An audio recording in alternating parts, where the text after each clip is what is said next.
mempersembahkan Sabda Pandita Ratu.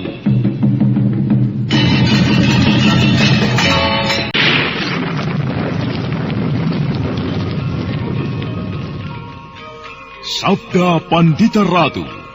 Naskah ditulis oleh Pondra Swasti Langit, diolah oleh Agung Bahrodi, didukung oleh artis-artis terkemuka Ferry Fadli, Eli Ermawati, M. Abud, Ivone Rose, dan lain-lain.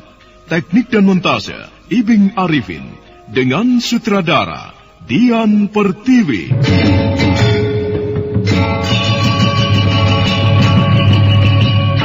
Sabda Pandita Ratu. Kali ini dalam episode ke-23 dengan judul Hantu Nusa Kambangan. Yang diceritakan Bapak Brahmana Lokawe ketika dulu sempat singgah ke tempat ini. Iya. Ingat bukan? Iya, Ayah, aku ingat. 2 orang diantaranya sekarang berada di rumah kita. Keberadaan mereka tentu berurusan dengan Panji Saprang. Panji Saprang yang telah menyebabkan kematian pamanmu, Haryo Panular. Ayah bersama-sama dengan kedua orang itu akan mendatangi orang yang Ayah ceritakan memiliki Raja Mata di telapak tangan itu. Mungkin. Aku ikut Ayah.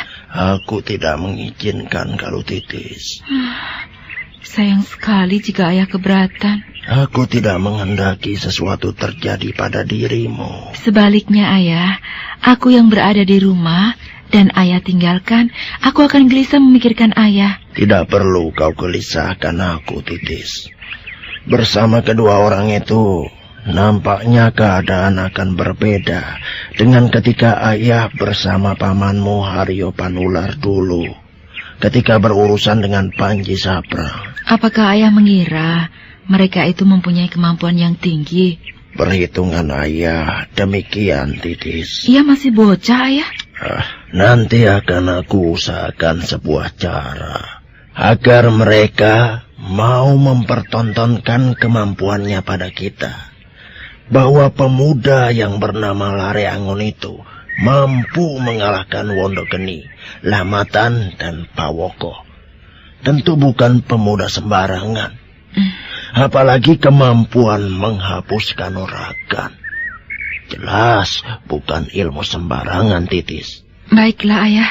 Jika memang itu yang Ayah kehendaki. Perintahkan kepada Cantrik untuk mengisi jambangan Pakiwan. Kalau perlu sebelum diisi, jambangan Pakiwan itu harus dibersihkan lebih dulu. Wah, Ayah begitu menghormati mereka. Mereka bukan orang sembarangan, Dok. Maka demikianlah, ketika matahari agak doyong ke arah barat, Badrawati dan Lare Angon diundang untuk berbicara di ruangan khusus yang terletak di bangunan induk. Ruangan khusus itu ternyata ruangan sanggar kanuragan. Badrawati menebarkan pandangannya menjelajahi segenap sudut ruangan khusus itu. Perhatiannya tiba-tiba tertuju kepada sejuntai cambuk yang dipajang di dinding.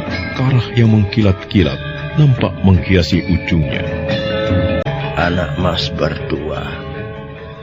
Aku mengundang anak mas berdua di tempat ini adalah untuk membicarakan sebuah hal yang sangat penting, yang nampaknya juga sangat penting bagi anak mas. Anak mas berdua nampaknya memiliki sebuah raja yang terletak di tangan kanan masing-masing. Raja yang tentu mempunyai makna dan bukan sembarangan raja. Nah, aku ingin mengatakan kepada anak mas bahwa beberapa hari yang lalu kami telah bertemu dengan orang yang juga memiliki sebuah raja. Akan tetapi bukan raja sejenis yang anak mas miliki. Sebenarnya lah, Paman, kami berdua telah mendengar hal itu dari Wedung yang terluka. Itulah sebabnya kami berdua datang ke tempat ini. Sebelumnya, selama berhari-hari dan berhitung bulan, kami telah menempuh perjalanan jauh untuk mencarinya. Tapi baru sekarang kami menemukan jejak, meski masih samar-samar. Di manakah orang ketiga itu berada, Paman? Orang ketiga? Golongan mereka yang memiliki raja berwujud tatapan mata itu ada 3, Paman. Golongan kami memiliki raja Kalacakra ada 5. 2 di antara mereka sudah kami ketahui. Yang ketiga lah yang belum. Di mana Raja Trinetra yang ketiga itu berada, Paman Gelung? Dia membuat sarang di 2 tempat. Yang pertama, di sebuah pulau kecil, Nusa Kambangan. Badrawati dan Lare Angon terkejut. Lare Angon yang mempunyai pengalaman cukup luas, merasa pernah mendengar sebuah pulau yang bernama Nusa Kambangan. Pulau yang konon menjadi sarang dari berbagai macam hantu. Badrawati dan Lare Angon terkejut. Lare Angon yang mempunyai pengalaman cukup luas, merasa pernah mendengar sebuah pulau yang bernama Nusa Kambangan.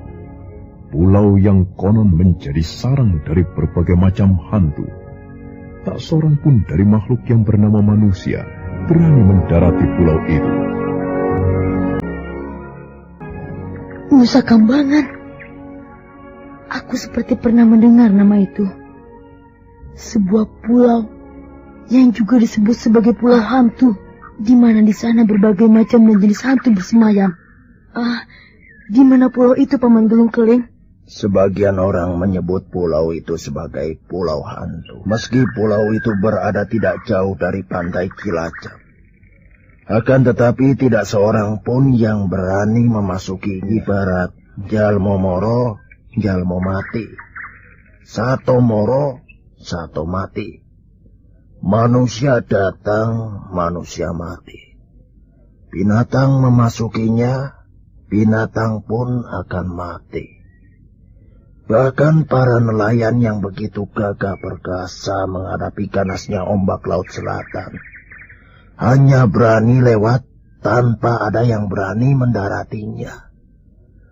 Dari padepokan ini menuju ke Nusa Kambangan bukan sebuah jarak yang dekat. Membutuhkan beberapa hari untuk sampai di pesisir Cilacap. Dan dari pesisir Cilacap barulah menyeberang dengan menggunakan sebuah perahu. Saran yang kedua? Hutan Mentau. Di tempat itulah beberapa hari yang lalu kami berdua berurusan dengannya. Hal yang menyebabkan saudaraku Haryo Panular kemudian tewas. Jauhkah hutan Mentau itu, Paman? Tidak seberapa jauh ke barat dari Candi Prambanan. Bagaimana, Paman Lare Angon?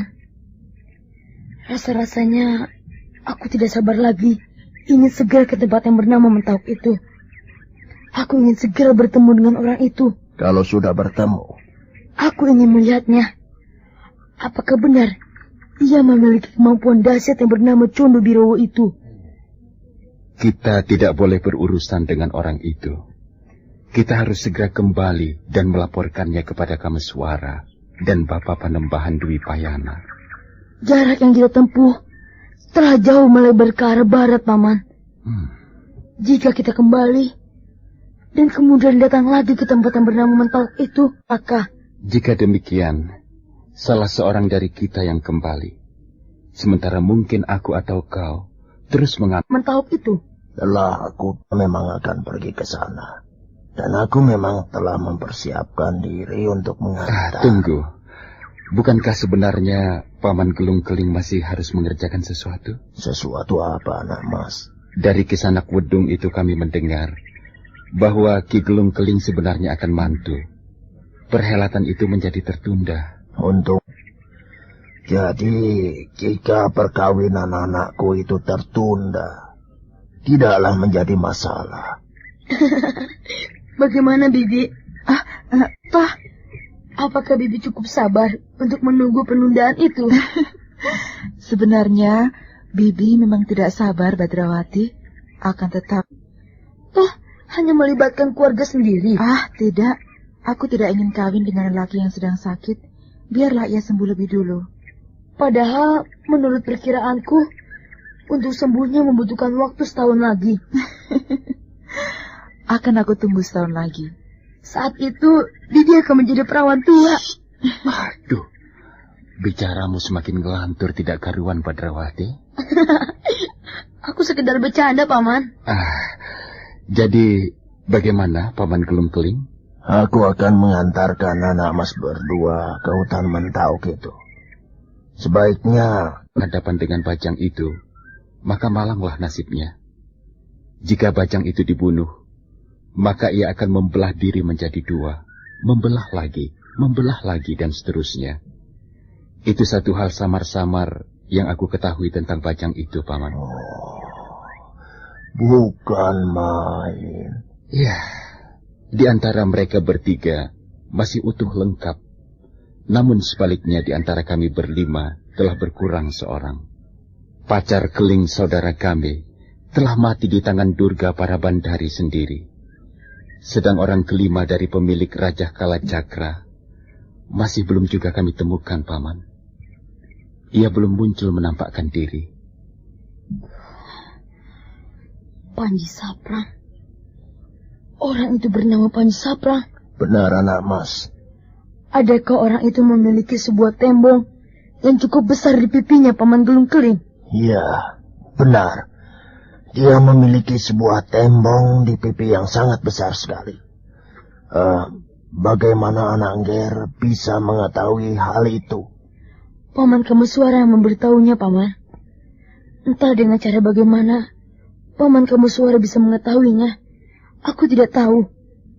Dan pemilik Raja Kalacakra yang kelima, ia masih muda. Kata Paman Kameswara sebaya dengan Paman Lare Angon. Akan tetapi rambutnya sudah memutih semuanya. Putih bagai kain kapas. Barangkali Paman pernah bertemu dengan orang yang mempunyai ciri-ciri semacam itu. Rasa-rasanya tidak. Ada banyak orang yang berambut putih semuanya. Akan tetapi mereka sudah tua, Badrawati. Bibi sendiri kelak jika telah berumur 100 tahun, rambut Bibi akan berwarna putih semuanya. Bahkan siapa tahu hijau. Demikianlah pembicaraan di antara mereka itu kemudian terus berlangsung. Hingga kemudian Badrawati dan Lare Angon tidak keberatan untuk bercerita tentang orang-orang yang memiliki raja dengan segala latar belakangnya. Ki Gelung Keling yang pernah mendengar kisah itu dari Brahmana Loh Gawe mendapatkan gambaran yang lebih jelas dan lebih gamblang. Galuh Titis ikut menyimak kisah itu dengan perasaan tegang. Demikianlah ceritanya, Paman Gelung Keling. Bayi titisan pujangga zaman Mataram itu telah lahir dan diburu-buru. Kami yang tinggal berempat harus berjuang mati-matian untuk memberikan perlindungan kepadanya. Bukan saja menghadapi Durga Parabandari yang memiliki mata ketiga yang terletak tepat di keningnya, akan tetapi juga 3 kaki tangannya yang memiliki rajah tatapan mata di tangan kirinya. Sebuah hal yang membuat kami harus pontang-panting karenanya, Paman. Sebuah cerita yang benar-benar menakjubkan.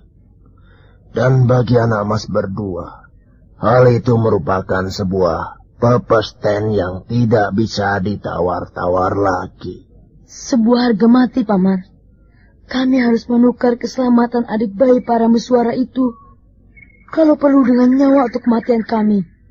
Aku tidak tahu harus mengatakan apa kepada anak mas berdua. Apakah aku harus mengatakan iba dan kasihan atas nasib yang anak mas berdua alami? Ataukah justru mengucapkan selamat kepada anak mas yang telah terpilih menjadi orang-orang yang pinilih?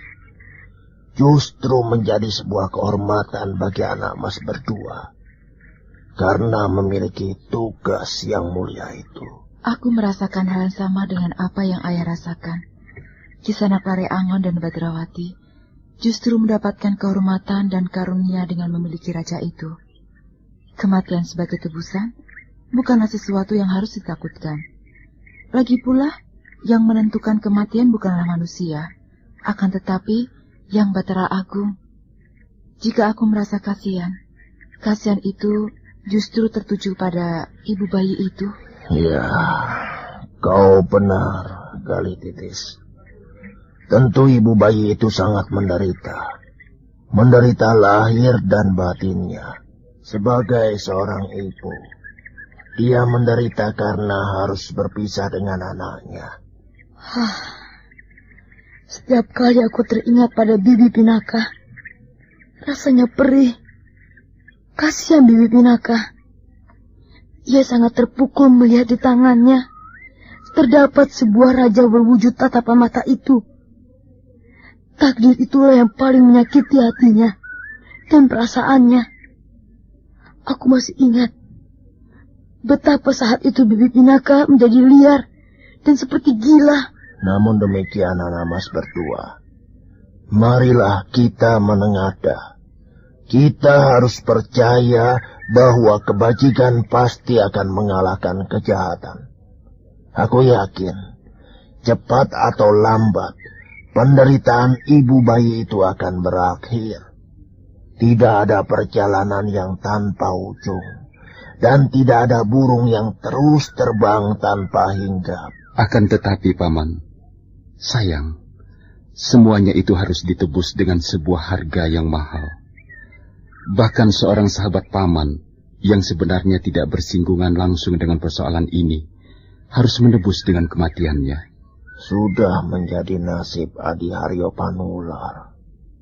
Tawang Alun yang ditinggalkannya menjadi anak sebatang kara.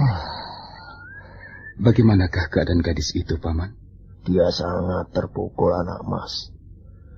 Bagaimanapun juga, kehilangan seorang ayah untuk selamanya adalah sebuah pengalaman yang amat pahit. Apakah ketika Paman Gelung Keling dan Paman Haryo Panular mengeroyoknya, Panji Saprang itu sempat menggunakan Aji Condo Birowo? Tidak, anak mas. Kami berdualah yang seperti tidak tahu diri. Tidak mampu mengukur tingginya gunung menghadapi orang itu. Kami benar-benar terantuk kerasnya sebuah batu. Cambuk andalanku tidak berarti apa-apa baginya. Bahkan dengan sengaja Panji Saprang itu menerima serangan cambukku tanpa menghindar. Tubuhnya seperti dilindungi oleh ilmu kebal. Semacam aji lembu sekilan yang menyebabkan semua serangan selalu kurang sekilan. Atau dilindungi oleh semacam aji tameng woco. Serangan-serangan yang kami lontarkan bagai menerjang dinding baja. Tameng woco, ajian yang konon dimiliki oleh anak Arimbi. Cambuk itu ke Paman? Ya, itulah cambuk andalanku. Aku tidak tahu apakah aku masih pantas menggunakan senjata itu. Mengapa, Paman? Senjata itu tidak mempunyai manfaat lagi bagiku. Selama ini, aku berkeyakinan cambukku itu merupakan senjata yang akan bisa menghadapi apapun. Mampu merantasi kesulitan macam apapun. Namun ternyata cambuk itu tidak bisa aku andalkan untuk menghadapi Panji Saprang. Bahkan aku harus kehilangan saudaraku untuk selamanya. Kembali suasana menjadi hening. Dengan isyarat mata, Gelung Keling memerintahkan kepada Galuh Titis untuk mengambil cambuk yang tergeletak itu. Galuh Titis segera melaksanakannya. Badrawati memandangi cambuk itu dengan penuh minat. Ia teringat ketika masih belum terhinggapi Raja Kalacakra. Ia adalah seorang penggembala kambing yang akrab dengan cambuk. Anak mas Laryangon. Iya. Bagaimana, Paman? Apakah anak mas merasa keberatan jika aku menitipkan cambuk ini kepada anak mas? Oh, Paman Gelung Keling bermaksud menitipkan benda ini kepadaku? Iya. Kenapa? Menitipkan bagaimana yang Paman maksudkan? Aku merasa aku sudah tidak pantas lagi memegang benda ini. Aku berpikir barangkali benda ini akan lebih berguna jika anak mas yang memilikinya. aku serahkan senjata ini kepada anak mas untuk menjadi teman anak mas Lareangon dalam menghadapi tugas yang sangat berat itu. Juga sebagai tanda terima kasihku kepada anak mas yang telah membantu menyelamatkan calon menantuku, dan juga atas kembalinya kitab pusaka perguruan yang dicuri oleh Wondogeni. Paman Lareangon, Bagaimana Badrawati?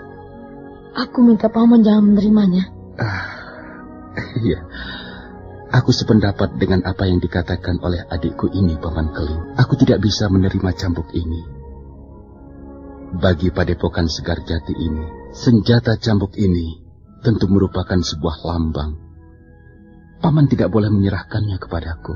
Senjata ini bahkan seharusnya Paman wariskan kepada siapa yang kelak akan melanjutkan memimpin perguruan. Iya, maafkan aku, Paman. Aku tak bisa menerimanya. Kau tidak bersedia menerima? Paman Lareangon, sehati denganku, Paman Keling. Paman Lareangon tidak bisa menerimanya. Akan tetapi, aku mempunyai sebuah alasan yang kuat, Anangger. Alasan apakah itu, Paman? Jika aku yang melakukan, aku jelas tidak mampu. Namun dengan cambuk ini, aku memohon kesediaan anak mas untuk menggunakannya dalam menghadapi pengikut titisan setan itu. Semoga dengan demikian, dendamku pada Panji Saprang yang telah menyebabkan kematian saudaraku itu terbalas. Badrawati dan Lareangon saling pandang. Beberapa saat waktu yang harus mereka pergunakan untuk mencernakan kata-kata Ki Gelung Keling itu. Badrawati kemudian mengangguk-angguk. Ki Gelung Keling memandang Lareangon dengan pandangan yang penuh harap. Aku menyimpan dendam kepada pemilik Raja Trinetra yang ketiga itu, anak mas Lareangon. Kalau saja aku mampu, aku ingin membalasnya dengan kemampuanku sendiri. Akan tetapi ternyata aku melihat bahwa aku yang selama ini merasa menguasai ilmu yang tinggi, dihadapkan kepada Rambi Saprang itu, aku bukan apa-apa. Aku titipkan benda ini kepada anak mas Lareangon. Mungkin anak mas bisa menggunakan benda ini untuk menghadapi Trinetra ketiga itu. Dengan demikian, aku merasa aku telah berhadapan langsung dengan orang itu. Nah, terimalah anak mas. Semoga dengan demikian, dendamku kepada Panji Saprang yang telah menyebabkan kematian saudaraku itu terbalas. Bagaimana Badrawati? Wah, kalau memang demikian alasannya, terserah Paman. Bagaimana kalau kau saja yang memegang cambuk itu? Bukankah di masa kecilmu dulu kau adalah seorang penggembala kambing? Paman bernama Lareangon, artinya bocah pengembala. Karena Paman bernama Lareangon itulah Paman Gelung Keling justru memilih menitipkan benda ini kepada Paman, bukan kepada aku. Kau memang pintar mengotak-atik sebuah masalah, Badrawati. Tetapi apakah aku boleh memegang cambuk itu, Paman? Nampaknya jangat yang dijadikan bahan cambuk bukan sembarang jangat. Silakan, anak Gea. Wah, bagus sekali. Serat apakah yang dipergunakan sebagai bahan ini, Paman? Cambuk ini telah berusia ratusan tahun, anak Gea. Dengan demikian, aku tidak tahu dengan pasti apa bahan yang dipergunakan untuk membuat cambuk ini. Bukan main. Nampaknya ini benar-benar sebuah cambuk yang dahsyat. Segala sesuatu yang dihantam oleh cambuk ini tentu hancur lumat menjadi debu. Gunung dilecut gunung menjadi gugruk. Laut dilecut laut pun asat. Ikan-ikan akan menggelepar. Tidak, anak Ger. Anak Ger membuat perumpamaan terlampau berlebihan. Tetapi senjata ini lentur sekali, Paman Lareangon. Di samping lentur dan luwes, juga jangkauannya lebih panjang daripada pedang atau senjata yang lain. Dengan menguasai sifatnya, senjata ini bisa dipergunakan untuk merebus senjata lawan, menjerat kakinya, dan dengan tarikan sendal pancing, membuat lawan jatuh terlentang. Apalagi jika dilecutkan dengan kekuatan sepenuhnya. Nah, saudara pendengar, bagaimanakah kisah selanjutnya? Ikutilah terus serial Sandiwara Radio, Sabda Pandita Ratu.